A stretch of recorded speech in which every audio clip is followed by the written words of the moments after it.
My greatest mantra in life and as a teaching or a lesson was taught to me through my grandmother. And she would always talk to me about sitting at the feet of your people. Often it battled with me. I'm like, why would you want to sit at the feet of people for? And young, you growing up and you sort of still don't fully grasp these things. And as I journey throughout life, the concept of understanding to humble yourself to sit at the feet of people is one thing. But also recognizing it's an honor to sit at the feet of your people, to serve your people. But it's also the way that you absorb knowledge through seeing, knowing, doing, hearing. And it was always a reminder, like, don't go out there and sit above people, because the moment you do that, you're closed off to learning from everyone that you're sitting at the feet of. This episode engages Hawaiian worldviews in social contexts and explores themes of sexuality, gender, and erotics. Some language and content may be considered strong or triggering. Viewer and listener discretion is advised.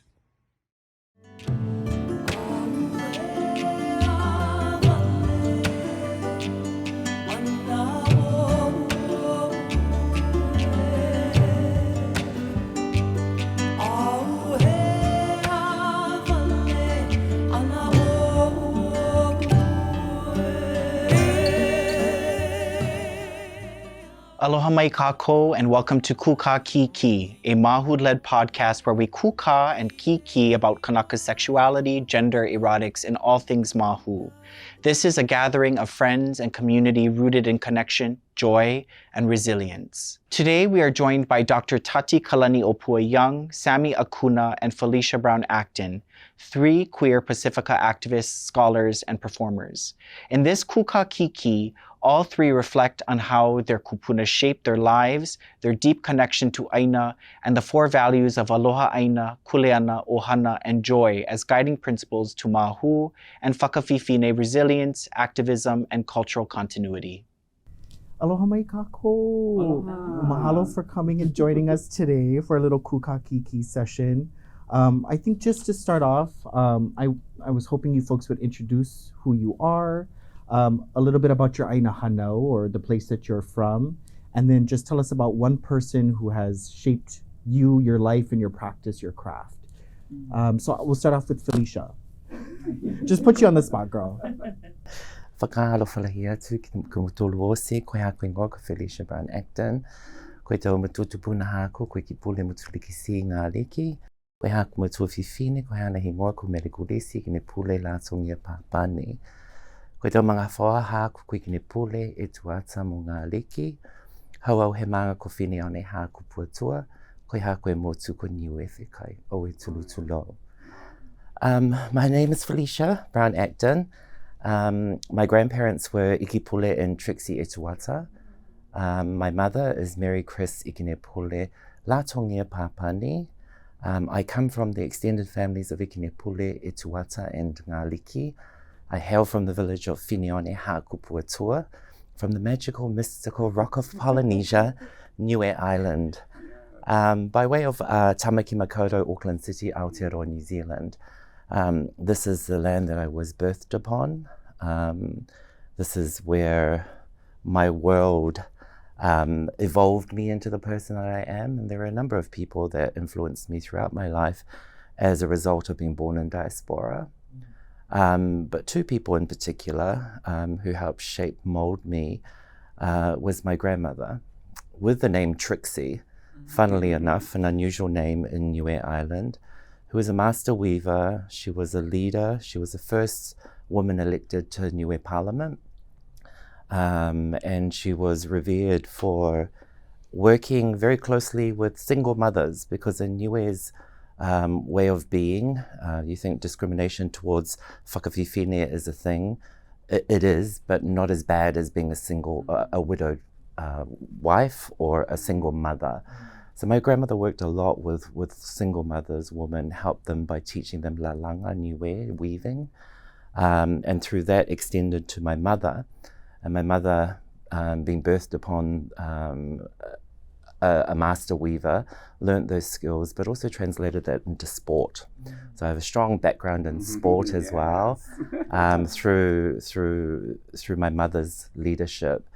She captained our women's cricket team for almost 20 years, and 16 years of those that were consecutive champions of our village competition. So there are two key people in my life that have molded me and shaped me, as well as a community of many, many different people from many different ethnic backgrounds, as we have in Aotearoa, New Zealand, the melting pot of Polynesia, where you find them all. So very fortunate to be here, and I want to mahalo to each and every one of you for the opportunity to be here, and also for the opportunity to sit alongside you to talk through a number of things, but acknowledging your families, the land that you extend from, and your genealogies. Mahalo. Mahalo nui. Yeah, I think my elder sister should go next. Okay. Oh my goodness. Aloha mai kākou, Kalaniʻōpua Young. My ʻāina hana. Yes. Waiʻanae is where I come from. My ʻohana is the Keʻamo ʻohana and the Aken ʻohana. My mom is from Nanakuli. My dad is from Waiʻanae. And both of my ʻohanas actually originated from Kahana Valley. And then, you know, through history, made their way to Waiʻanae, like a lot of other Kanaka. I was also very close to my grandmother, leʻaleʻa Keʻamo, who is the hiapo of her ʻohana, the oldest. And she had 10 children. So I grew up with very strong women. She had 7 daughters, my puka panty aunties, who are very staunch, you know, cafeteria workers, cursed like sailors. But we're very manaful in organizing the family and keeping us safe and together. And often we had to perform for various family functions, not unlike a lot of Polynesian families. And each year when I was younger, my grandfather, to give back to the community, because he owned a washerette in Waiʻanae, he would put together the glitter dome, along with Auntie Kim, Auntie Franny, and my other Māhū aunties. And all of my ʻohana would participate. And so I come from that background, which is a mix of business, culture. We also grew up with a pig pen, so we had to, you know, make kalua pig and kill pig, you know, with the boys. Very kuleana kind things, very country living, you know. And then at the same time, I also moved to Washington State in Olympia. So Waiʻanae and Olympia are very different places, but you can see that woven into sort of my being and my personality. So yeah. Mahalo for sharing. I guess we'll hand it off to the youngest sister here. The youngest sister. Aloha, my name is Sami Akuna, or as most know me as Coco, Chandelier. I come from the planet Paraxis, from Goat Island, and I was born into privilege, unlike these two.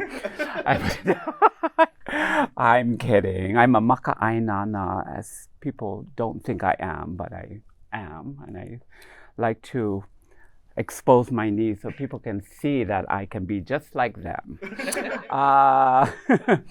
My family is actually, I mostly identify from coming from Holualoa in Kailua Kona. My grandmother is from that area. Ka'eli Makule was her last name. And she had a second marriage to her husband, and she became a Wong. Winona Kaʻimi Wong. And my father and my sister and my stepmom and my youngest brother, half by my stepmom, lives still on that ʻāina up in Holualoa, which was acquired through my uncle, who used to be, I believe, a tax collector for Kanaka Maoli. And during that time, if people couldn't pay their taxes, they would offer up their ʻāina. And so my uncle kind of acquired all of these properties, and that's how we came into owning these lands in Kailua Kona, all the way from Mauka to Makai. But because of my grandma, we still maintain about 8 to 10 acres, but everything else below that was sold off by the eldest brother, because during that time, the eldest brother was the one that would be in charge of everything involved with the family. And of course, he wanted something else for his family. But my grandma was very staunch about keeping that land for the family so that we could continue to live there, as my father and my sister, them are still living there. So my mother is from Maui. She was Hanaid. I just recently met some of her family members on Friday because I never grew up with them, and I never got to meet them. So that was a new experience for me, because my cousin Gobbles, Jamie Varenas, just had make, and we had a little fundraiser for her. So her mother and my mother are sisters. So Garbos is actually my first cousin. So a lot of my cousins and nieces and nephews that I've never met before were there. And unfortunately, my mother couldn't be there, but they were like, "Hey, where's your mom? We like go drink." I was like, "She's hiding out." But so Kailua Kona is the place that I really grew up, but we also grew up in Waianae, because we had a restaurant out there called the Fall Cutter. My grandma and her second husband, Junius Wong, had a restaurant out there, of all places. And so I did spend a lot of time there. And then we lived up in Tatlas. My parents were hippies. They were moving all over the creation. Maui, Felton, California, Santa Cruz.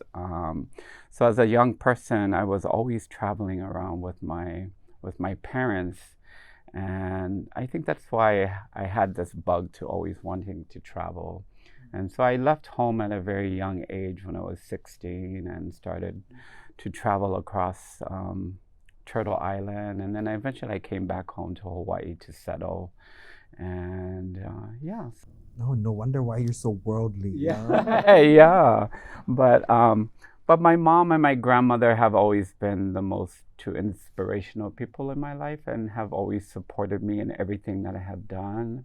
And it was really my grandma that really was the one that recognized the Māhū in me, and confirmed that I was Māhū, even though I was not even knowing what that was at that time as a young person, just doing Māhū things. And I always remember the first thing she had said to me when she kind of broached that with me was that I just pray that you're safe and kept safe always whenever you're going around, because you're Māhū and you're unique and you're different, and other people might not understand what that is. So I owe a lot of that to my Nana Wong, Nana Wong, and then my mother for always supporting, always. By drinking with all of my friends. Going to fundraisers and meeting up in bars. My mother is the mother of all mothers. Yeah. And as soon as people see her, they're like, "Hey, Auntie, let's go have a drink." And so, yeah. Mahalo for sharing. I love you all brought in your grandparents or your elders. Like, there's something to be said about the relationship between Māhū and our elders.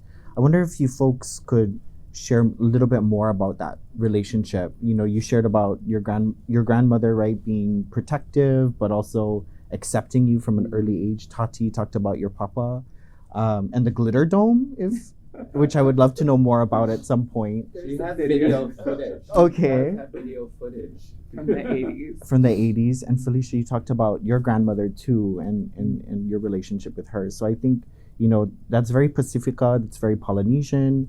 To have that really close relationship with the elder generation. So just briefly, if you guys have capacity to just share a little bit more about that, I think, the role of grandparents, I guess, in our life and kind of what they share with us.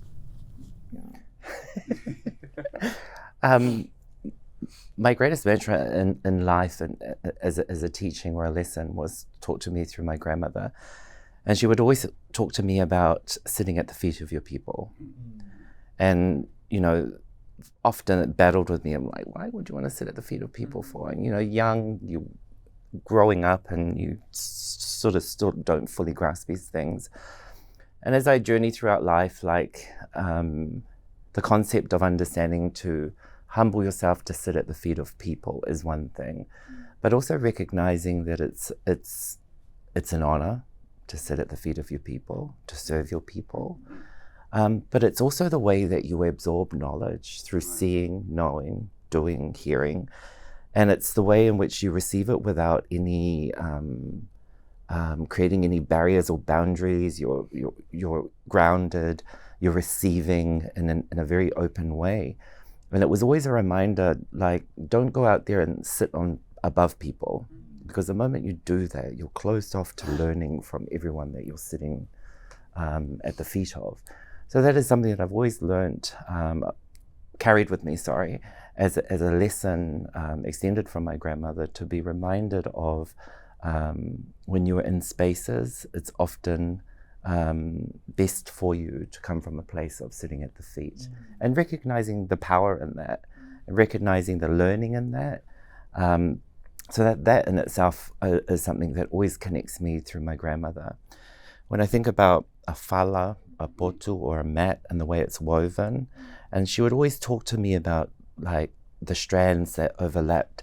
And as a weaver, if things weren't right in the environment or in your surroundings, like, you wouldn't weave. Like, there were signs that demonstrated to you. So they resonated to me with many lessons in life, like, something's not right, like, don't proceed, because in translation, like, if you continue to weave and things around you are not right, it doesn't work out. It doesn't complete the line in which you're weaving.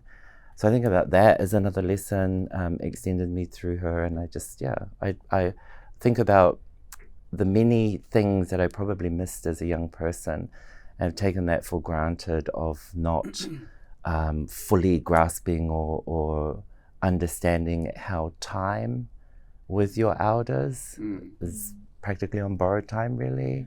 You're limited, but you don't realize it as a youngster. So, you know, in reflection of that, I think I was a lot more attuned to wanting to sit with my grandmother more, to capture those lessons and to carry those lessons. But I'm glad that I worked out at least a couple, because, you know, it was more important to go outside and play with the boys and pretend I was the prettiest one in the village. But yeah, I'm most grateful for those lessons, and you know, they're extended through my mother in other ways. And yeah, just holding on to them and just being proud to verbalize them to other people who don't, especially in diasporic communities where their parents that migrated to places like Aotearoa, where they were young, they weren't charged with the knowledge that their elders had. So yeah, any time that I'm with an elder, I take the opportunity to sit and listen and hold on to those relationships and honor them and really like value them. Yeah. Thank you for sharing about the work. When you're doing the work, you must be in a good place. Otherwise, the work comes hema or, you know, messy and just not well done.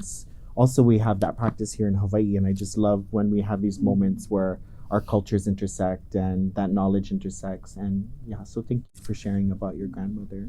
I think we'll pass it off to Tati. Yeah, so for me, it was work and serving kupuna, because I really enjoyed serving kupuna, and still do, actually. I just took my aunties to Washington for my niece and nephew's graduation, and the whole time I was serving, and it is an honor, because I grew up not wanting to see my kupuna struggle and stress. So I was always that keiki that would wake up early in the morning to help clean or help gather all the laundry, because we had like 45 plus people living in the house, and my grandma had to do laundry, and it's like mountains of laundry. But I was that kid that wanted to get up and to malama her, and so she didn't have to stress, you know. And so I was always like her tail.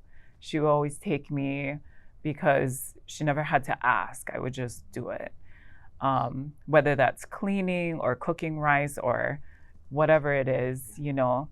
And that's something I really enjoyed, and I learned from her, because even though she had all of these people to feed every day, 45 plus people living in the house, when we went to Tamura's to go buy food for the day, and there was somebody who was unsheltered, she would invite them over to the house, even though she had all these other ʻohana to feed. And I think for me, it's just kind of natural. There was a naturalizing of that caring for one another that I feel very grateful and honored to have grown up with in my beautiful ʻohana. And there was a lot of chaos too, but I think with my grandma, she had a way of calm and turning chaos into a calming, you know, place for everyone to gather. And so that's kind of what I try to emulate, you know, and it's something that really inspires me. Definitely sense that calm that comes through, yeah, with you, for sure. Thank you for sharing. Our eldest sister?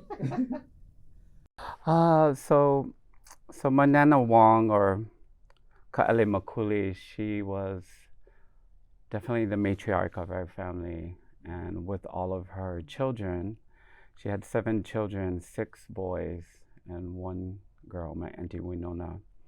She recently just passed away last year. I think it's been a year and some, in April of last year.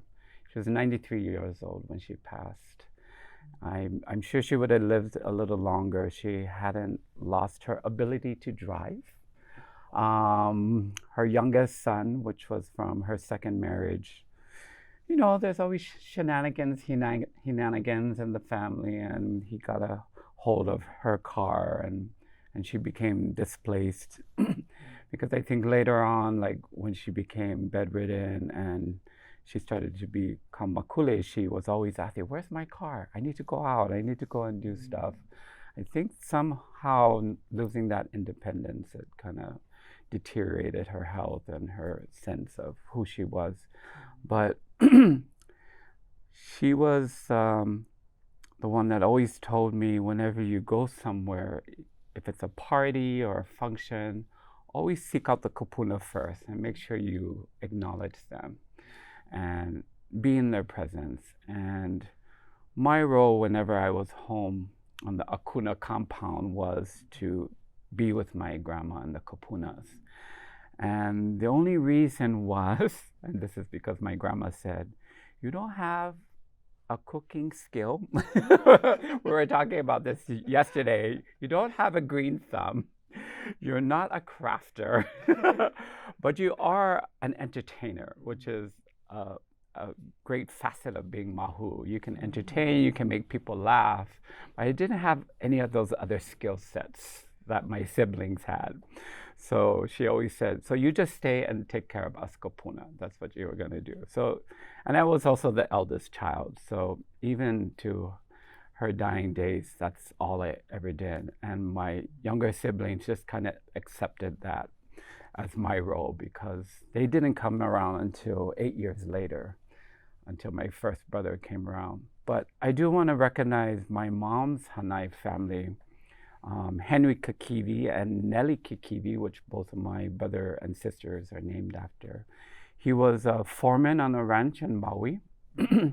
And it was there where I took off my grandpa's boots every day when he came home from riding horse. He made me clean the liver with the rubber hose outside. I had to shoot down the inside of the liver. That was one of my roles. Shaving the kalo to make kololo. That's why I despise eating kololo now. I will say it publicly. I do not like kololo because I get flashbacks. I get triggered from all of that. I had to carry the tripe.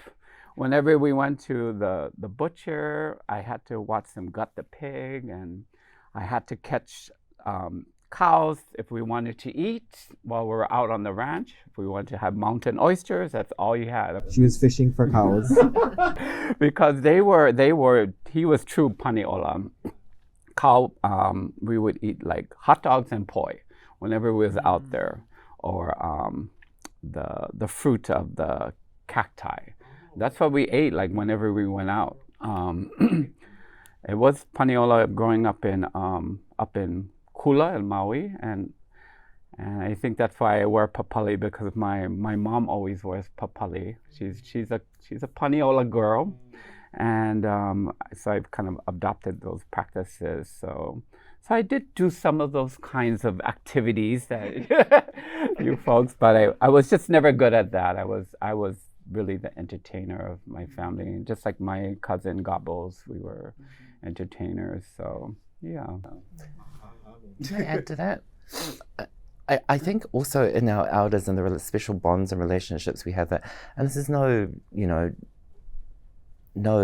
hate on our siblings, but they recognize the usefulness in a number of us. And I think this is, with my grandmother in particular, I have 6 brothers, 2 sisters, but she would never call their names. She would always call mine. And because I was somebody she could rely on, somebody that could collect things for her and do it properly. And, she showed you once and it was done properly all the time. Whereas my siblings would be too busy, doing other things like finding a suitor, the life of getting married. That was what they had to focus on.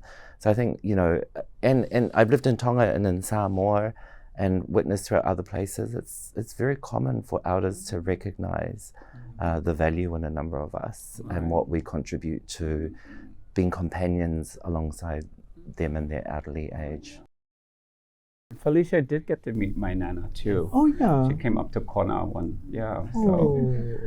So you folks were talking about your kupuna and sharing about how in the Pacific we have this really close connection to our elders, because they see that we are they see a value in us that maybe society or others don't necessarily see, and it's a safe space for us in many ways. And I had similar experiences growing up with my grandmother, Victoria.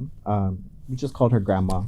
Hawaiian woman from Kauai, but was raised on Kauai, but moved to Waianae when she moved to Oahu, Maili, that whole area, and raised her family there.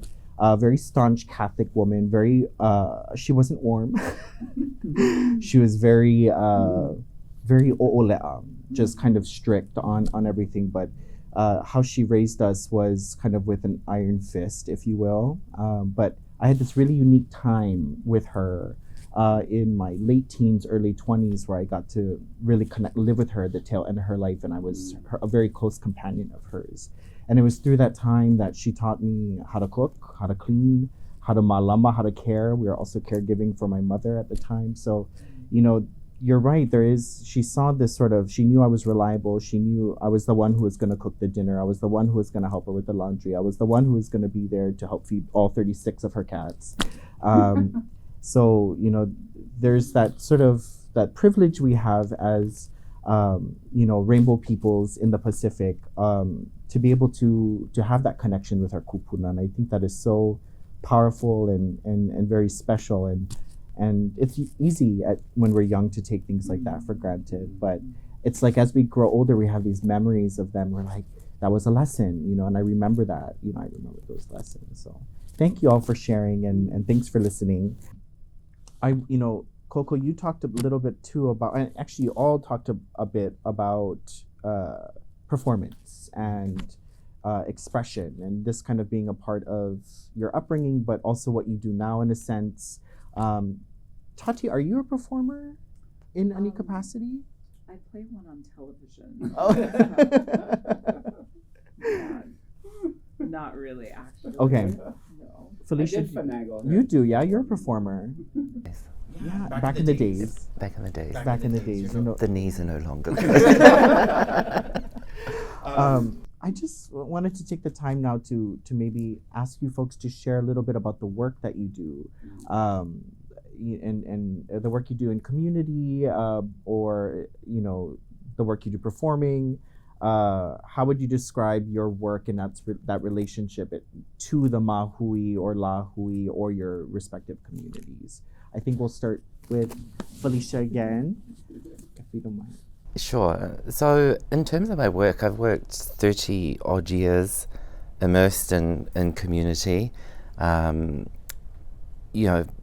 Beauty pageants was a starting point. It's something that many of us trans female identifying individuals, we would use as a platform to showcase talents, but it was also, I often talk about beauty pageants as a life-saving way of being, because it really offered you a platform, especially coming out of society where often you're walking with your head constantly looking to the ground. A beauty pageant, when you were on stage, allowed you to lift your head, to represent yourself with mana and pride, and to do it in whatever way without any rules or restrictions or boundaries. So beauty pageants for me became this catalyst to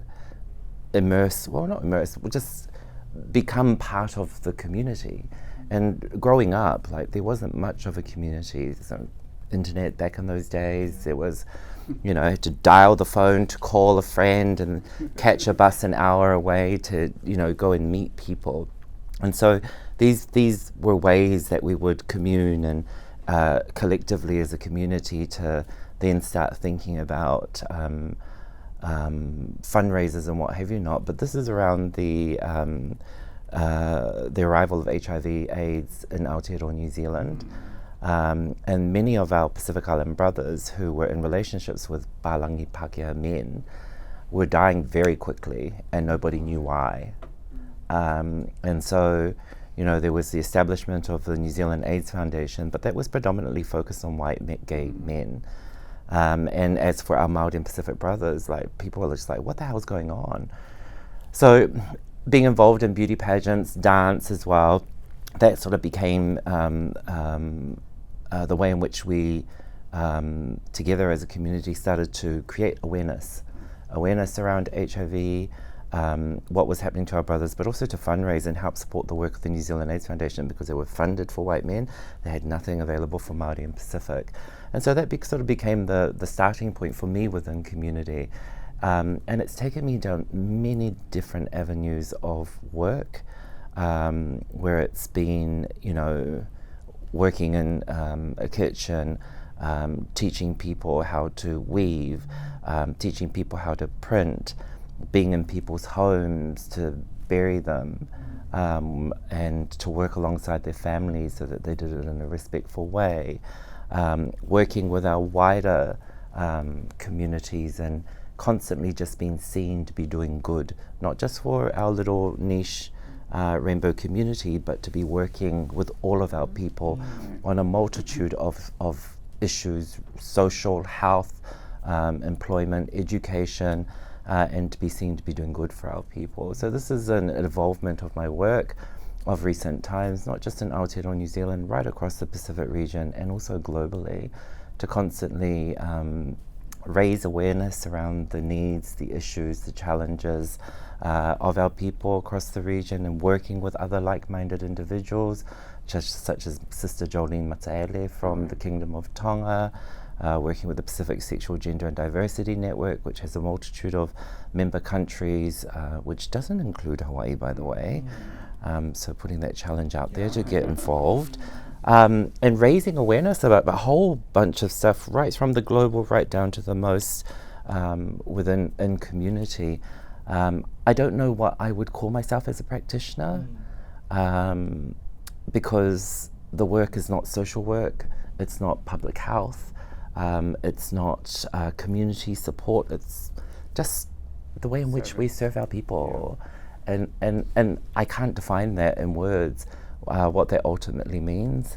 However, I do take the work very responsibly and ensuring that when I'm out there, people call me an activist, people call me an advocate, people call me a troublemaker, people call me a healer, there are many titles that come with the way in which I interact and engage with people. And so I don't define myself as that. I'm just another individual that just sits at the feet of my people and works with my people. I love that. Yeah. Thank you for sharing. I just, the first thing that comes to mind when you talk about all the work that you've done throughout your life, and you mentioned weaving being a big part of your life, you know, in a sense you are weaving, you know, relationships, histories, all of these vital things, right, together into a beautiful mat, if you will, to sit at the feet of your people. I think that's so beautiful, and we just mahalo you for the work that you do. Yeah.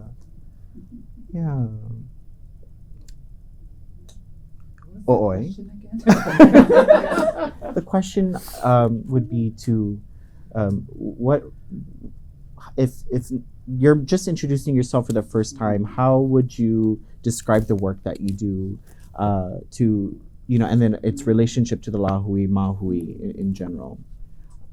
Well, I think currently, I mean, pageantry was really the entry point for me as well. I was invited to Honolulu to dance with Iona Pair Dance Theater at that time in 1991. And that was my very first kind of professional invitation and contract to be a company member. And I was very young. I hadn't situated myself in Honolulu yet. I just came back from California, went back home to Hilo, and I got the call to migrate over here. I said, sure, why not? They said, oh, we can pay you. I said, okay. And I wasn't even working. I didn't know what like getting paid was all about. And I think through that time, I was exploring drag performance, as well as being a dancer with a Buto-style contemporary movement company, which was very fascinating to me. And that kind of started to blend into my own work as a drag performer and kind of attracting all the derelicts and deviants of society. As you still do. As I still do. And we were kind of deemed the club kids of Hawaii during that time because we were kind of moving on a different path within the Māhū community with my trans sisters and our other drag performers that were quite prevalent in Waikiki during that time. And I mean, those shows like the Gender Bender Lip Gloss Review and the Paper Doll Review were doing 2-3 shows a night in Waikiki. And it was just so vibrant at that time. And we were just kind of coming out and exploring. And I was learning by going to these shows in Waikiki, learning from Brandy Lee, who we will be honoring this year at the Māhū Madness presentation, and learning from other elders like Linda Brown. And then I started to dive into this kind of pageant scene. They created a pageant called Misunderstood for all the for really the people that like myself were very misunderstood at that time, because even the Māhū are like, what are those Māhū doing? So kind of avant-garde-ish. Yeah, like why are they dressed like that? Why are they they look funny kind also. And that's because a lot of my friends during that time, and there was a lot of gay boys and a lot of even straight girls, a lot of my straight girlfriends, and they were graphic artists. They were artists and painters and sculptors. So it was kind of an avenue for us to express ourselves and just create art and build things. And then we started to kind of weave our way into the nightclub scene and fusions, and started to have our own House of Chandeliers shows where we would build a dollhouse on the stage in the nightclub, and everybody was always like, what are these kids doing? Like they're building huge sets and they're creating just all these just amazing scenes. We built a forest one night in in the upstairs second floor fusions, like going out into the kuahibis and grabbing all these leaves and just vines, and just, it was such a creative outlet for us just because we were so young and just wanting to just create art. But then it was the pageant system that really, after that, misunderstood, which I won.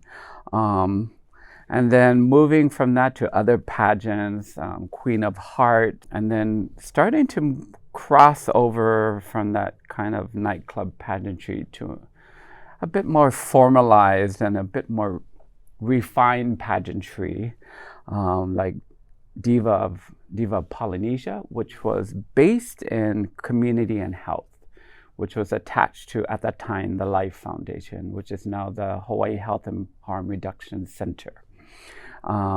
And then through that time, Utopia Hawaii was in place, which was the United Territories of Pacific Islanders and Alliance, which is an organization that comes from San Francisco, from one of our tipuna, which is Miki Kupu, that we recently got to reconnect with, because Utopia Seattle, which is headed by the director Taffy Ma'ene, which actually Tatiana had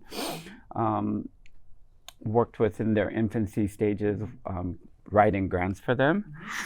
But this organization, they created a pageant, Miss Utopia, and then our version of that was Diva of Polynesia, which was a means for Māhū to have a platform and to advocate for our people and community as a way to kind of invite people to access services that they might not feel comfortable with probably somebody saying, oh, you want to learn about HIV? This is what you need to know.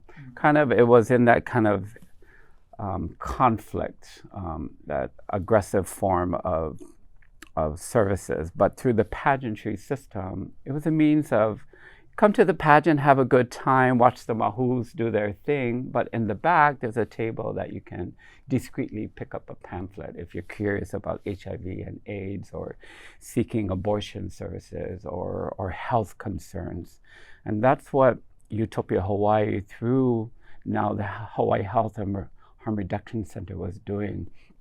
And it was even from there that I continued to do pageantry and do Universal Show Queen and Miss Galaxy Tonga, which my sister Phylesha, myself, and Kumahina, that will be joining you later, we're all formers of that pageant, which, as you mentioned, Jolene Mataela is the director of that pageant. And I will say, like, from my heart, every time we have the privilege to go back and support that pageant, we see the laity, which are very young Māhū that are participating in this pageant. And it's kind of not like any other pageant, Māhū pageant, I would say.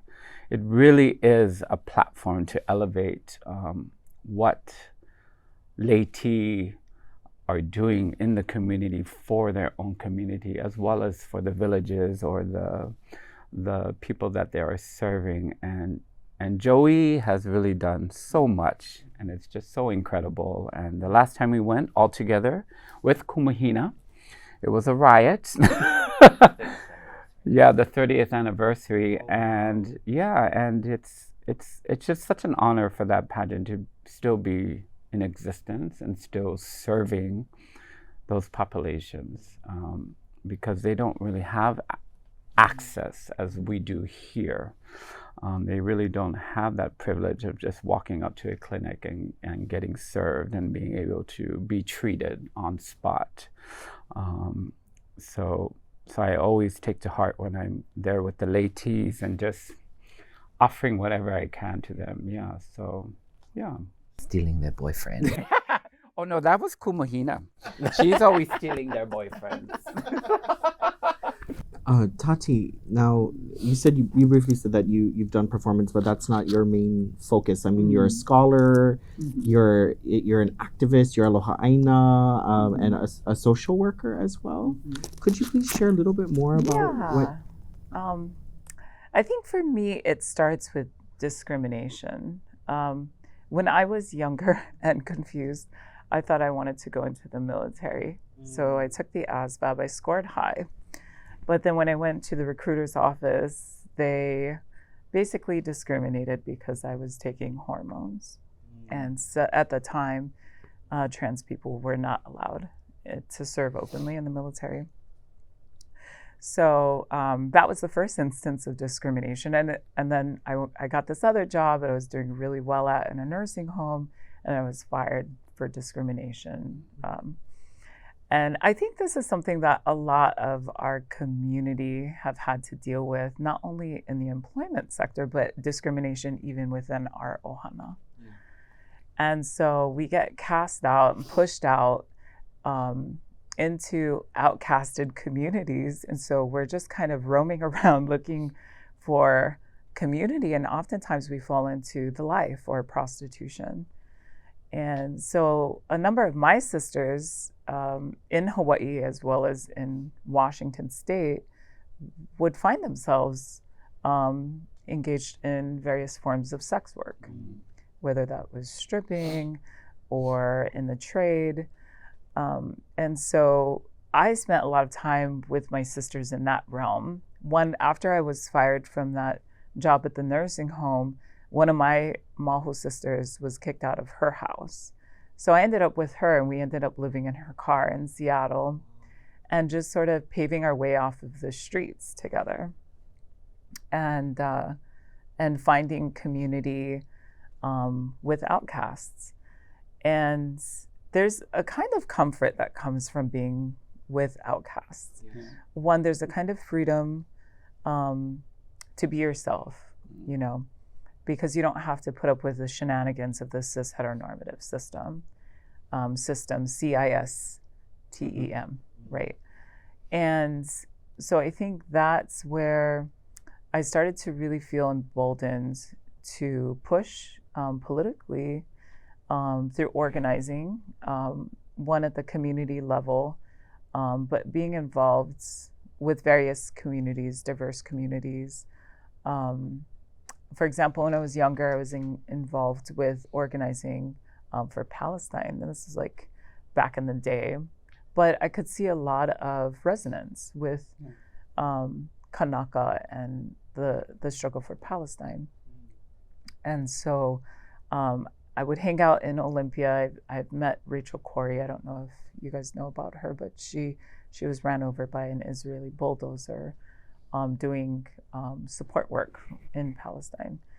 And so, like, for me, a lot of my activism comes from realizing all of the injustice that's happening to all communities, really. Even cis heteronormative people are doing themselves an injustice when they mistreat Māhū. And yeah, so. Well, mahalo for sharing about the work that you do. It's just, you know, coming from the pain of discrimination and rising above and not letting that be something that defines your experience, but something that, you know, helps kind of push you in a direction where you don't want others to experience that same sort of pain, and seeing the injustice, you know, around the world globally, and how that reflects or kind of is reflected in Hawaii's issues as well. There's similarities, histories of colonialism, settler colonialism. You know, carrying all of that ike with you is really kaumaha at times, I'm sure, really painful and heavy, but still showing up, you know, for the community every day, I think is just a testament to your strength. And so I just wanted to mahalo you for your journey and for everything you bring to our community. You know, you both contributed to the Hulili special issue, which I'm really excited about. Your work is, it's a shorter piece, but it's super rich. I was hoping you folks would, you know, share a little bit about that and what the piece is about, maybe, and the 4 principles of within the piece, connection to ʻohana, and finding and carving out your own spaces for your own chosen family, things like that. Can you first share a little bit about the piece that you folks co-wrote together, and then a little bit more about those principles of Māhū leadership? Well, I guess we could start with leʻaleʻa, because I think leʻaleʻa is a very foundational principle for Māhū especially. And that's the principle of pleasure and joy. And it's a reminder, I think, that life is found in our fondness of our relations, in our belly laughter. And it's a way for us to, I think, continue to be resilient in a world that tries to silence our joy or erase our joy. And so I look to people like my elders, like Coco, because she's so funny and just, you know, she's a reminder of the importance of joy and play. Yeah, I think joy can only come from a very dark place. I mean, I think it's almost deflective at times because there's so much hardship and so much darkness surrounding the Māhū-isms that we are, and that we always seek joy and laughter and just aloha and just alofa, you know, just to feel love. Even if it's amongst our sisters or our chosen ʻohana, and even our own ʻohana, sometimes we're not allowed to feel that kind of pleasure, whether it's intimate or emotional. And I've always been the hana inu queen, serving plate full of tough love to all my sisters, and just reminding people sometimes, hey, we're not always head up and not always head down. We should always be looking maybe straight ahead and walking together so that we are still achieving and walking together as a Māhū nation. And I think that's what that is too. There's always two sides to that word, but love is always boundless and something that keeps us strong together. And I think even in the alphabet community, it's always love is love is a great expression. And I think that is very important to always recognize that love is love, no matter who's doing it, to who, or to what. That love is a, unfiltered, pure sense of emotion that you can share with someone or something, and you shouldn't be judged for that, or you shouldn't be diminished because of who you're doing it to, or for who, or what. So yeah. I love that, and I think leʻaleʻa is one of those Hawaiian modes of being and relating to the world that was attacked, I think, particularly when the Calvinist missionaries came to Hawaii, which we got the worst kinds of missionary, just very drab, like no celebration, just very dry, no leʻaleʻa, right? But we see in our mo'olelo that leʻaleʻa is a really big part of Hawaiian culture. The joyous, the pleasure, being in the company of others. And I think like in the mo'olelo of Laukaʻiʻie, the Māhū in that mo'olelo are a big part of the leʻaleʻa in that mo'olelo. So again, I think it's very ike kupuna of you folks to have chosen that word to work with, and to kind of recenter leʻaleʻa as being a really important aspect of Māhū leadership. What about aloha ʻāina? Oh, yes. Aloha ʻāina, or ʻāina aloha, is a principle, practice, and priority rooted to the well-being of land, people, and our more than human relations. And I really think it's measured by how well we treat the weakest and most vulnerable among us, and how we malama. And I think it's a co-creative process. It's co-creative because it's collaborative. And reciprocal at times. Yeah, and And so for me, I often work in the lo'i, as I think a lot of Kanaka do, to reground ourselves and to remind ourselves where we come from, you know, and to connect with ʻāina in that deep spiritual, physical way, I think really helps to rejuvenate and brings us It back. humbles, I think it humbles us as Kanaka, as well as foreigners that practice in the art of working in the lo'i. I mean, we have programs at UH Manoa that allow haumana to go out and work the ʻāina, come to the lo'i. We even have one of our young Māhū from that graduated from the dance department, Kaliko, that is still engaging and taking on that kuleana, malama ʻāina or aloha ʻāina, and always making sure to have an open invitation always to our group chat that, hey, we have malama ʻāina this weekend, can you come out? And so, and it's not a pressure thing. It's like, if you can, you can, but the invitation is always there, and the invitation is always open. And as a young Māhū that is taking on that stewardship, it's quite it's very heartfelt for us to see, because that's a role that sometimes doesn't come until later in your life. And I don't think they're even the age of 30 yet, and they are one of our Māhū babies, and Yeah. they fell into it, and were drawn to that type of care for ʻāina, which is so beautiful to see.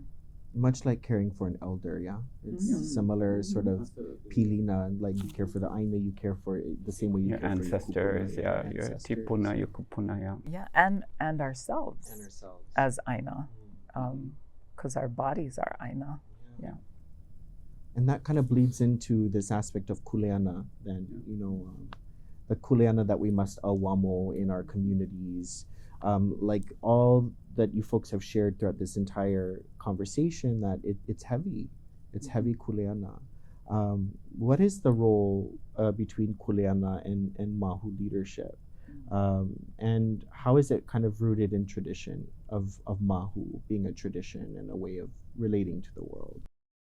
I think Kumuhina talks about it in terms of kulana and kuleana. kuleana, yeah, role and responsibility, yeah. And knowing your place and where you fit in the ʻohana. Like, we all have a role to play in the ʻohana, and it's to sit at the feet of our elders, our kupuna. It's to malama, work with our hands to create nourishing pilina, to make life better for ourselves and one another.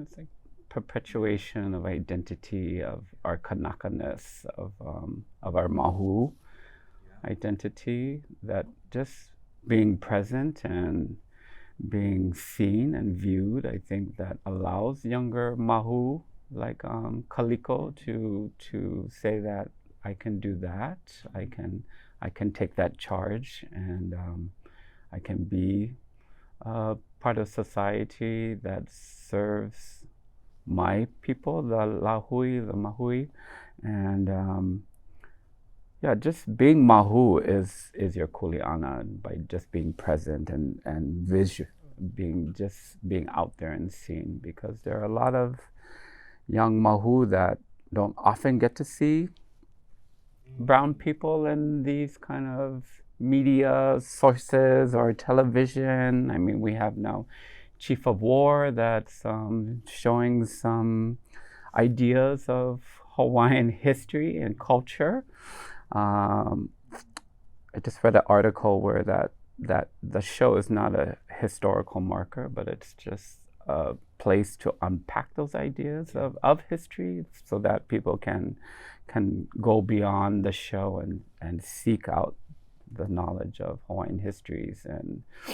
And even that one scene that people have been talking about, which you know, the iconic scene. scene. I mean, it's nothing. Like we saw that, like, oh, whatever.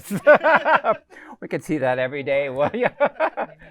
We need more, but you know, it's just but it does engage this kind of conversation within our own community, within Kanaka Maoli communities, and how uninformed and unknowledge Kanaka really are. And Girl, but they're on the down low. A lot of these clients that have issues with yeah, the very they're being triggered because of the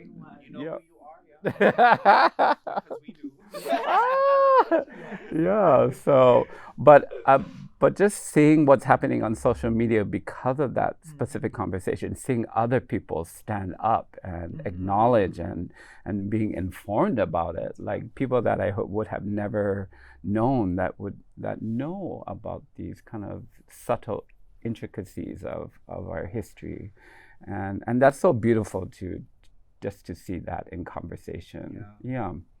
And so I think that's what really kuleana is. It's just to share and converse and be engaged in critical thinking and conversations, whether we agree or disagree. We still have to have these conversations, because once we stop conversing and stop having those conversations, then our culture becomes stagnant.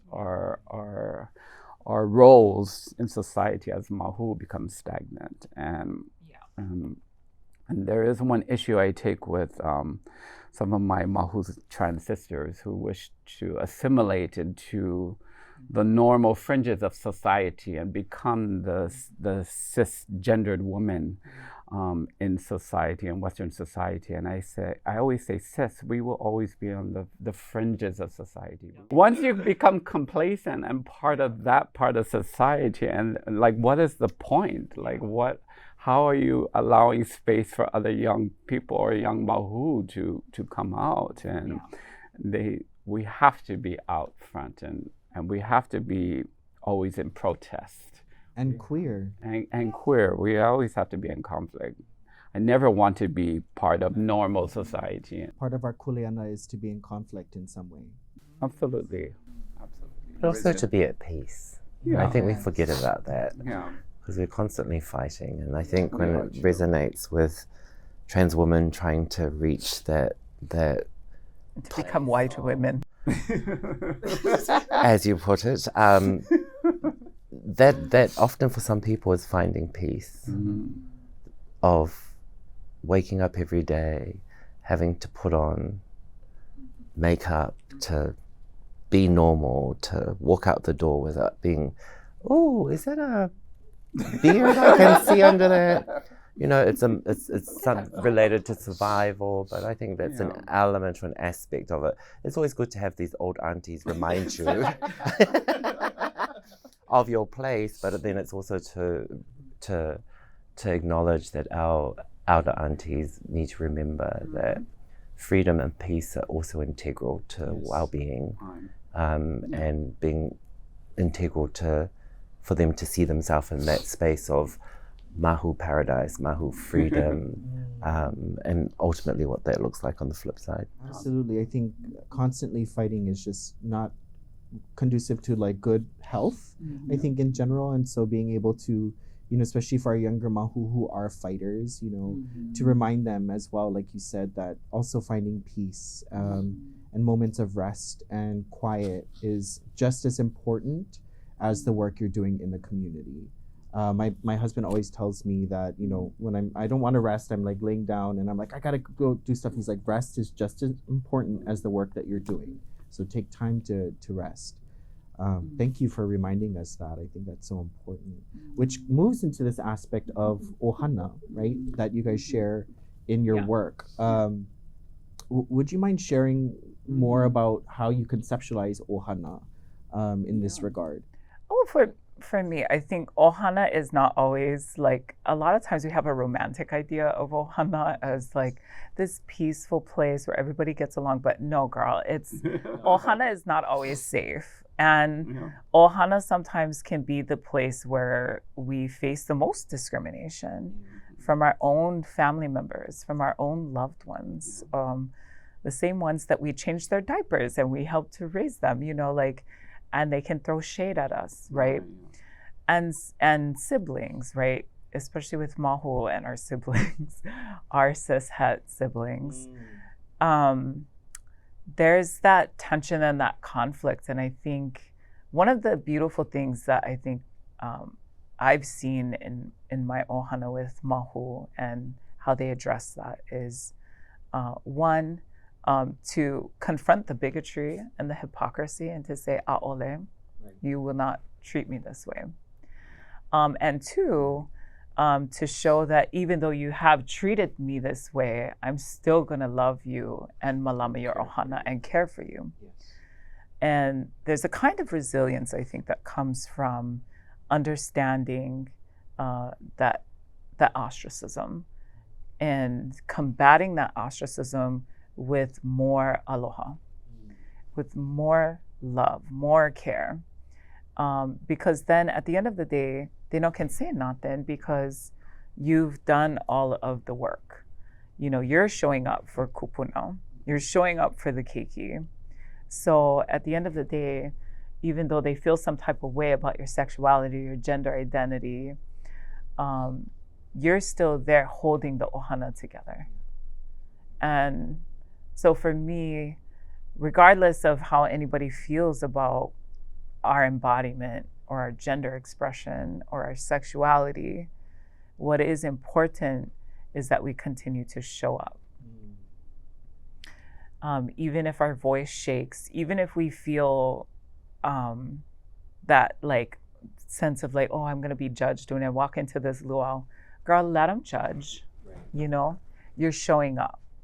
And I think over time, your ʻohana starts to see that and they're like, wow, what happened? Like, and then when the Māhū don't show up, right? The party is not the same. Is not the same. It's not. You know, the sense of joy and freedom is not the same without your Māhū relatives. So malama them, because if you don't malama your Māhū relatives, your parties are gonna suck. Yeah. Can I also add, like, we all extend from genealogies, and I think there's a responsibility on both sides. Is for one, us, we never forget that we extend from that same genealogy. We're a part of that genealogy, and the other part to that is reminding people within our ʻohana that no one has the permission to sever us from the genealogy. I am you, you are me. And that's a reminder and awakening often that people are quite confronted by when we're thinking about that concept and bringing it back to genealogy. No one in our history from the start, right up to this point, has ever had the permission to exclude, to judge, to take away anyone from any part of our involvement in family, in ʻohana, in mga whaoa, in ʻāina, in whānau. And so when you think about that and remind people of that, for some people it's quite confronting, but for others it's a reminder, yes, I have a right to be here. And no one can take that away from me. Genealogy is so important, I think, historically in the Pacific, and I think that's something, you know, we hear stories of young Māhū in Hawaiʻi being severed from their families or cast out.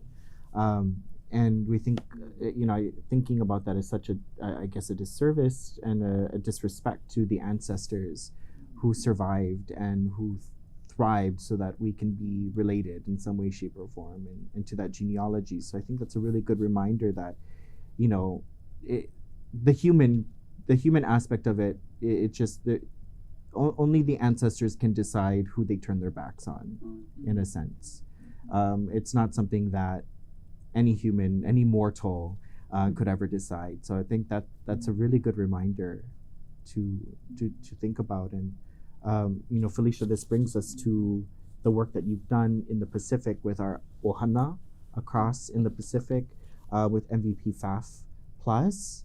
Would you please share more about MVPFAFF to our listeners who have never heard of it? And then give us a little history on the genesis of, not to use a biblical term, but, you know, on the creation of MVPFAFF Plus. Well, I do want to acknowledge two-spirited communities, other Indigenous Hijra, Gatoi, India and Thailand, and other Indigenous communities have really, before MVPFAFF Plus evolved, have been key in constantly putting at the forefront recognition of the Indigenous terms and how that fits within their context outside of this LGBTQI plus universal framing. And so MVPFAFF Plus came as a result of me being a keynote speaker at I can never remember if it's 2010 or 2011, Asia Pacific Out Games Human Rights Conference. And that brought together around 450 people from the Asia Pacific region to Aotearoa in Wellington, and it was a conference that ran alongside the sporting events. And so 3 days of conference, every day there were 3 keynote speakers. I was a keynote speaker on the last day. The first day from the Pacific, we had Fuimano Dr. Kapulotu Enderman, who's very well known for the whalefono health model in Aotearoa, New Zealand. The second day, the keynote was Vaitoa Tuilupe from the Samoa Whawhawhine Association, and me on the Friday, the final day. During these days at the conference, the emphasis and the focus, like we had 50 Pacific activists that came to this conference. And one thing that we realized very quickly was, oh, you're from the LGBTQI plus, the framing, the use of Western terms to force upon us as if we identified with that without even acknowledging, cultural terms. When we turned up into presentations from Pacific delegates, it would just be ourselves and maybe the 1 or 2 white people that funded to get them there, or help them write their application to be there. And then every time we were in the main plenary, everything was heavy, focused on the white researchers and their work, and there was very little. And it was just like, this is the Asia Pacific Outgames Human Rights Conference. Like, where is the Pacific component in this? Māori people were just doing the porphyry and the welcoming, and that's basically their role. And so it kind of felt like there was this disservice to recognizing us in the space, considering they were in our region. And then so we were caucusing as a Pacific caucus every day, talking about, things that we had seen, things we had heard, things we were experiencing. And it was a resounding voice by everyone in the room that they weren't feeling comfortable. They felt often that people were trying to frame them in a particular way. And so it was left with me being the last keynote speaker. We kind of realized this on Caucus 1. Carl had already had his keynote. We talked about it again, and we were, all up in arms about it. Vaitoa had already done her keynote. And then on the final day, they were like, right, Phylesha, we need to do something about this. We need to make a statement here because we're sick and tired of feeling either invisible, voiceless, or that they're calling us names that we don't want to be called. And you need to do something about that. So meanwhile, the whole 49 of them went to the US embassy because there was the ambassador was a gay black man of the time. He invited them to have a cocktail dinner while I was left in my hotel room to rewrite my whole entire keynote, which is about our work on HIV/AIDS in the Pacific, to then sort of reflect how they were feeling as a collective, and put forward a statement or a call to action that reminded the people in the room that 1, you're here in this region, 2, there are a plethora of Indigenous terms that people identify with, and 3, stop doing the Western way of being by just framing people in your own way to appease your own Western way of thinking and expect that we're one big homogenous group when we're not. And so, me being me, I just thought this is just going to land on deaf ears.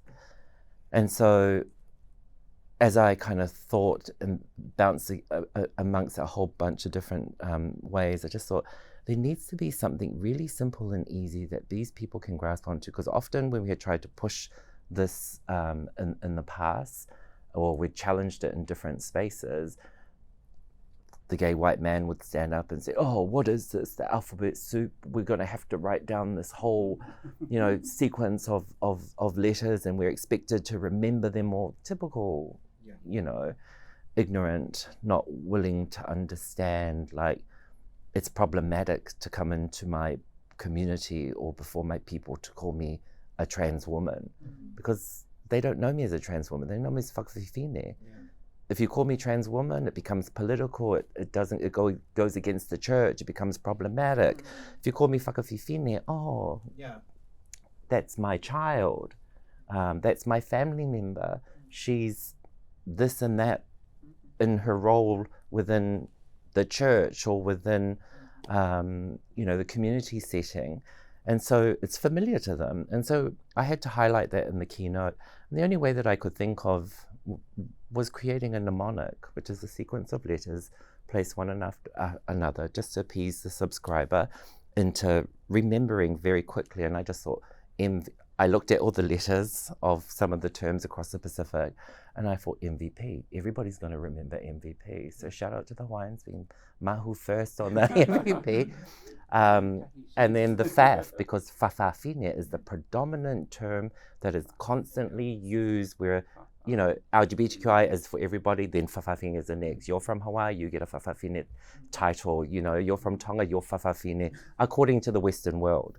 Because whawhawhine, the spotlight, they were the predominant across the Pacific that were constantly being interrogated by researchers, by interviewers, artists, exactly, Margaret, exactly.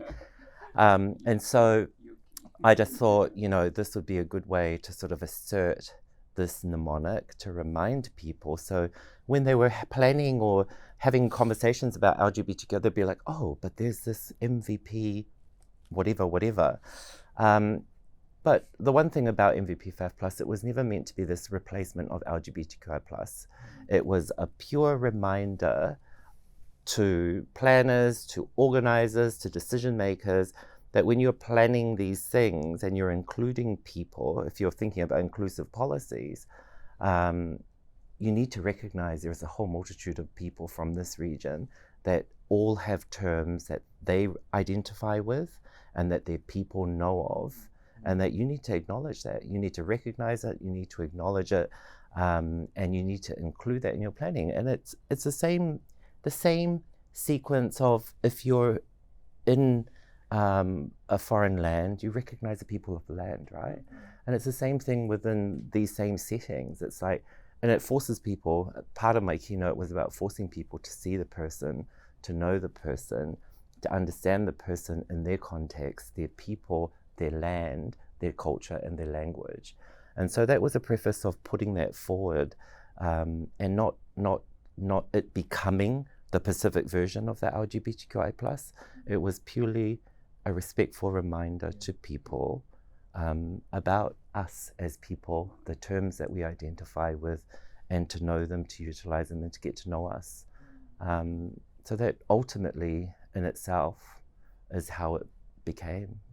And I want to recognize that even though I wrote the keynote and I coined MVPFAFF+, that would not have been possible if it wasn't for the other 49 Pacific activists that were there, that gave me the responsibility to say, we need to say something.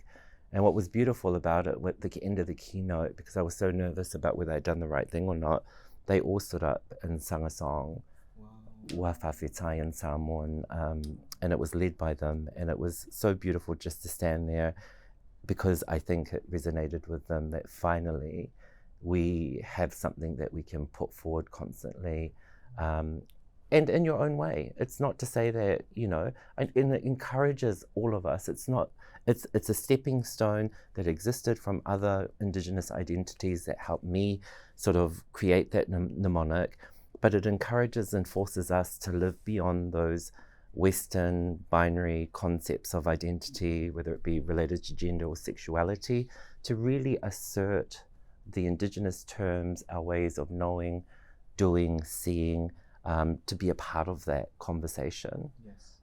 And to really know that that's okay. You don't need to be in a space and hide your Hawaiian-ness or your Tongan-ness or your Samoan-ness or your Niue-ness. You can stand there firm and strong and say in your language who you are. And if they don't understand that, too bad. Right. Don't do a disservice to you and how you identify. Be strong and firm in that and know that you have the right to voice that wherever you go in this world. Mahalo. Just thinking about, you know, how important MVPFAFF has been here in Hawaii too, I think with people finding a connection to, you know, to their own epistemologies and ways to describe and center their ancestors and center their relationship to their kinship with Hawaii and the people here in Hawaii. And then also this emphasis on recognizing the harm that comes with centering the white sexual citizenship as sort of the norm. What that does, I think, in queer spaces to not Indigenous, non-white, you know, community members in those spaces. And so sometimes it reminds me that even in queer spaces, we're not always safe, and that kind of as Indigenous peoples. And so MVPFAFF has also been, I think, in many ways, a way of reclaiming our identities and our relationship throughout the Pacific. That's been so powerful because I think now there's more than ever an emphasis on our relationship in the Pacific. And instead of turning to the West, I feel like a lot of us are turning, well, it would be the East, right, technically, but turning to Western ways of thinking, we're starting to turn toward the Pacific again and pivot that way in an even stronger sense now. I think this relationship between you all is a prime example of that. So mahalo, Phylesha. All of your works emphasize this resurgence of Pacifica ways of being and relating to the world. What does, in your, you know, through your work, what is the pono of the mahui or the lahui or mean to you?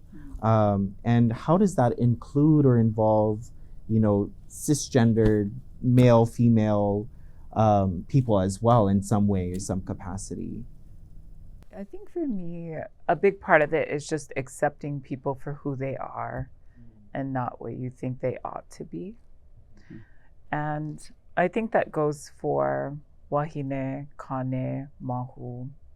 And I see those terms as all of them being non-binary because they are conceptualized in a Kanaka sense of place and space and time. And we don't operate in that sort of binarism. We operate more in a fluid, matrixical context. Not to say that there isn't dualism, right? There's night and day, there's male and female, yes. But what I mean by that is, I think, a respect and an honoring of the various roles and diverse roles that people take on. For example, you could be a makua kane, a father, and still also be or have an aikane, right? You could have multiple partners. You could have 16 children and still have, as a woman, and have a female lover. These types of relationships coexist and are co-creative of our potential as Kanaka, as humans. So I just like to start with.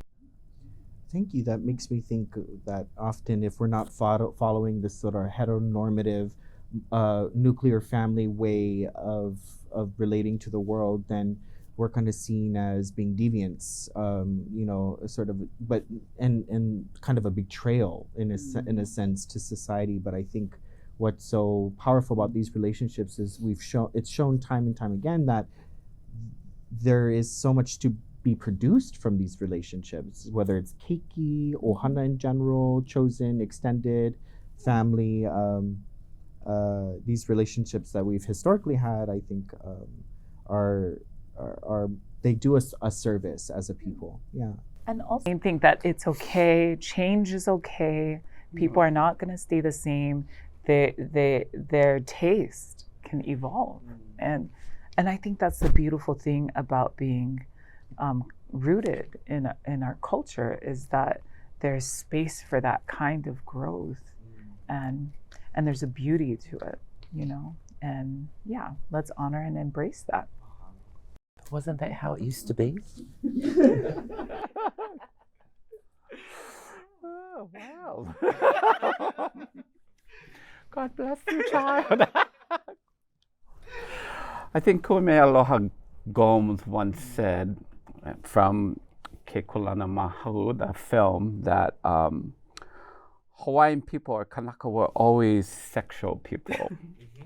And our relationships, in whatever intricacies that might be, were always just part of how we navigated society, and that we were very intimate and embracing with our bodies and always moving from that space. And in my queer dance class, which just started yesterday, the first thing I always tell my haumana, my students, is that this work comes from a sexual place. This work comes from sex work.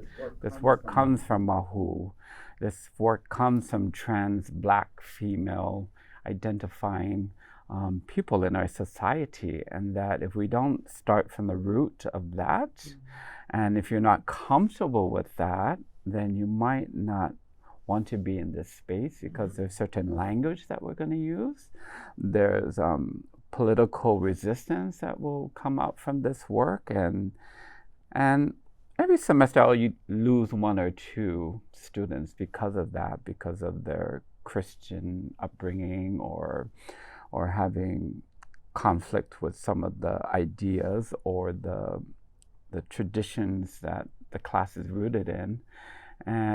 And then I always say, as a Māhū, I think in my Hawaiian kumulipo, that it was the Māhū first that was split into half, and wahine and kani became into being. So it was the Māhū that was made first, and then they split them in half, and that's how we. There is Māhū in the kumulipo, actually. Yeah, so you're not far off on that. Yeah, so I always lead with that, not the other way around. Yeah, the duality has been split into halves, because we always talk about that duality, right? The dualism within Māhūs ourselves, embodying both kane and wahine, and. But I think, like, who cares who came first? We all came. Yeah. And we're all coming. And we all want to continue to come. if we start, if we stop coming, then the world dies. It couldn't be a Māhū podcast without at least going there. Yeah. That's funny. Yeah. No, I mean, just those roles since the onset of colonization in Hawaii really has decimated that thinking or that knowledge of the Kanaka point of view, of the Hawaiian point of view, and it's hard for me to see when people within the Lahui think like that, and think like how the church has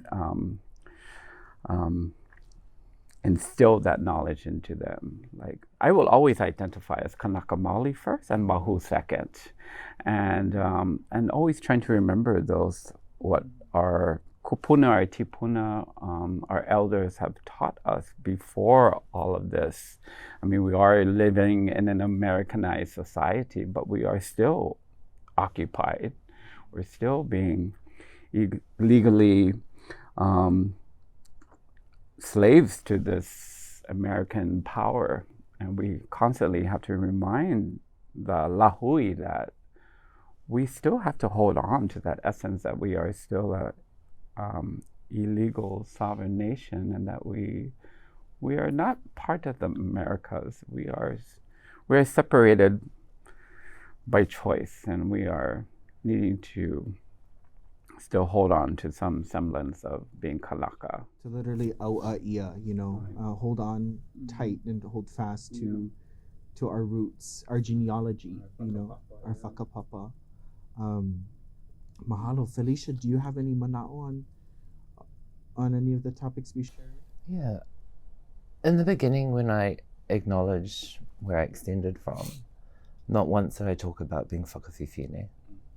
I talked about my grandparents, my mother, my extended families, my village, the land that I come from. I hope there becomes this realization that materialism, elitism, wealth, privilege, like those are things that are set by people that are not us. However, there are so many of our people that choose to aspire to that, and along that journey they're forgetting their values, their ancestral values, they're forgetting who they are as people, they are turning against a number of their people. You know, so for me, I constantly think about this reawakening of our people to Re-indigenizing. Yeah, it's not about, it's about seeing and recognizing. Like, if I think about even my mother to this day, when she wants to know about someone, she says, "Ko haia mga whaoa." Who are their family? Who are their people? It's not what you have between your legs, who you sleep with. Like, that is irrelevant. It has no value to understanding you, or you. Like, what purpose does it appease somebody to know about what your sexual orientation is, what your sexuality is? And so, you know, this is a reminder to our community. If we're going to keep centering our conversations about being about sexual identity, gender identity, we're just going to be stuck in that paradigm of constantly trying to reframe who we are and present ourselves in so many different ways to our people over the iterations of generations, that at the essence and at the core of everything, we've forgotten the way of our ancestors. There will always be people amongst us that carry the voice of our ancestors, the teaching of our ancestors, but the majority have taken on that lifestyle of that's the way they see you and I. And I think that's the constant work that we need to be thinking about. We need to be thinking that we extend from genealogy. There is no room or nobody that has permission to sever us from that genealogy, disconnect us from whatsoever. It's about teaching them, you have a responsibility for me, just as I have a responsibility for you. Take your religion, take your privilege or your desire to be wealthy, and use that outside of us as a family, as a mga whaoa, as ʻohana, and what have you not, but don't bring it into the space to dilute our ways that have been taught to us by our ancestors, and that we all collectively have a responsibility to be working to ensure that our cultures, our traditions, and our language continue to be the premise of what we should be promoting into future generations of our people. And yes, stories of us as Māhū whakawhiwhine are embedded in those genealogies. Those are a part of the epistemologies, the pedagogy of all these things that relate to how we remember, honor, and know things of each other that have contributed to the collective. And so I think about that, and I think we need to be teaching ourselves to be having conversations with ourselves, with our people, in different ways that are not aligned or prescribed to being medical, being clinical, or being in a Western framework that forces us to see and recognize and treat each other in a particular paradigm or way. So yeah, I hope that is something that we can think about.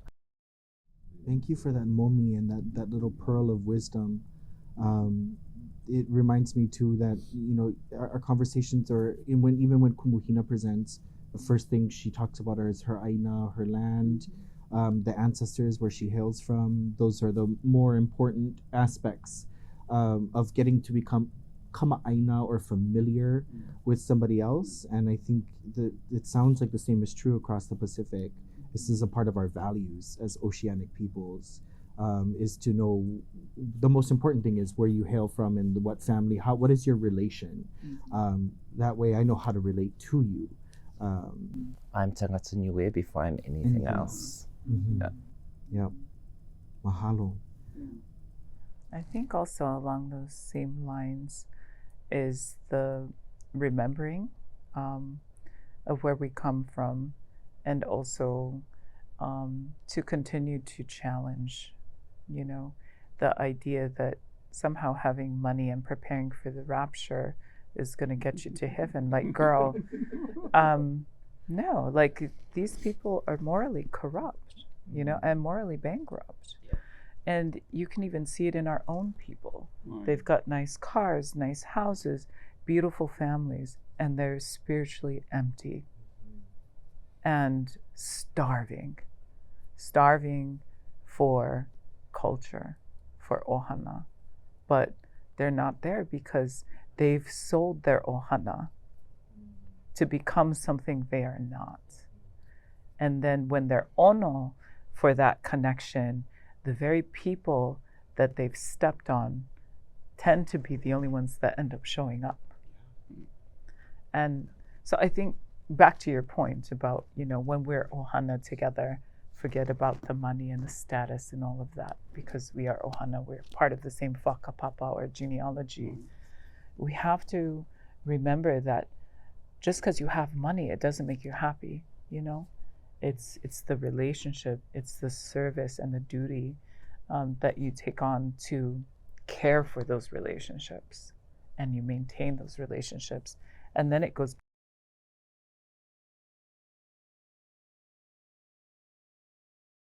they claim you, right? What will your ʻohana say about you and your legacy? And who's going to bury you? I don't want a strange white man pushing me on a pushing a button to burn me and then giving my ashes to to science. Don't want that. Exactly. No, thank you. Reminds me too that, even in our communities too, that this idea of consent too, with when you're entering a community, you have to be consent and brought in. You talked about, choosing and bringing in people in within family systems, even not the nuclear family per se, but even our extended families. There is this sort of ebb and flow of consent and understanding that is so important and necessary. Just because you may identify as being a part of a certain community doesn't mean you can just walk right in, right? I think it's important for us to recognize that. There is the people in that community that have to, hele mai, come in, come eat, and often they will. Coco, do you have a momi to share with our listeners? She is. She is the momi. Yes, I am embodying that right now. Just that I think I'm always constantly tying things back to my kapapa at UH Manoa, which is a queer dance exploratory course that was presented to me during the pandemic. And at that time I was a cabin crew, a stewardess, a flight attendant with Delta Airlines, and a little trolley dolly. And during my time working with Delta Airlines, I was constantly in conflict because of my separation from Hawaii, and it was very hard for me to be away from home. Even though I traveled and spent time in Aotearoa, which is like my second home, there was some kind of conflict that I was always feeling. And when I had this invitation to come back to teach at university at Manoa, I was a bit hesitant because of some of the feelings that I was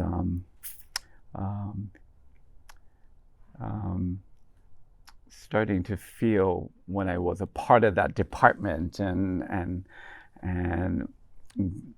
being a student at Haumana of that department and seeing how things were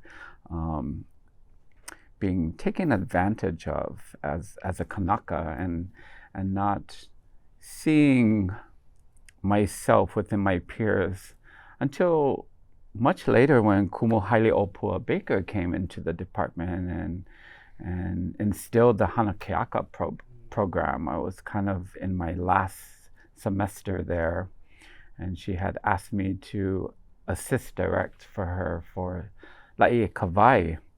And it was in that moment that I felt the most in tune to the program and being a part of that theater and dance. And so when I got this invitation, I had thought about it, and then they had said that, well, you're the only person that could teach this course because of your knowledge, because of your ike, and because of your connection to community and being Kanaka and Māhū. So I think I would always like to say that, what was I going to say? That class is a form of cultural sovereignty and resilience. Just me being in that space, occupying that space. Now with Baba Tavares being in that space, we always have to occupy these spaces where, like even the Honolulu Legacy, the Hawaii Legacy Foundation, that space has been predominantly and was curated by Westerners, by gay transplant, gay white men that created this foundation. But now, because of our brother Tapu, a Samoan. A Samoan brother, Samoan Tongan identity, because he sat on that board, he gave us the kahea. He was like, there's no Kanakas. There's no Kanaka. There's no Māhū. There wasn't. So he gave the kahea, and then me and Tati came, and we sat on that board, and then the Māhū was. And then from there, the Māhū came out, and then everything else from just for one person, just seeing one brown face, seeing one Polynesian face. Reminds me that I always have to be present in those spaces, even if I don't blend into that space, even though if it's Western heavy or Western centric, I always have to be occupying those spaces or dismantling that color. We got to muddy up the waters. We got to bring the brownness into the white waters. And us savages natives have to be in those spaces. So I think my moment is just always to occupy those spaces. And it might not always be welcoming to myself. I might not always feel welcome, but that's okay. I can still be present and be there so that other people will come and follow. And I think Ian Tapu did that for us too. He really did. And because there's so much that came out of that. And if you look at the Legacy Foundation now, there's so many Kanaka in there. It's a totally different vibe now. Very different vibe. And I will say because of that, the programming now is rooted in culture. It's rooted in ʻohana. It's rooted in our youth and our kupuna. I will mention Auntie Kim now has a program that's operating out in Waianae, a Kupuna Māhū program that she came back to me. Shout out to Auntie Kim, Yeah, and she said it was because you guys came out. We came out to we had a conversation with community meeting. Yeah, you were there too. And with Auntie Kim, they had like the health, it was like health organizations that were out there and they were trying to navigate. And it was because of that Auntie Kim was able to step into this role of creating this program for Māhū Kapuna. Wow. And so it's just, there will always be an effect of us just standing in that space. So, yeah. So Māhū. Mahalo for sharing that, Momi. I'm glad you found it. Yes. My sisters, this has been a really wonderful conversation. Thank you so much for taking time out of your day to come and join us here. There's so much to think about. My mind is just turning, so many more questions, but we'll have to reconvene after later on and kuka a little bit more. But mahalo nui. Mahalo for your time. Mahalo. Mahalo nui for sipping the tea on Kūkā Kīkī. Until next time, e inu I ka wai I ke kupuna, a e hoʻohainu I ka waha moʻopuna. Aloha.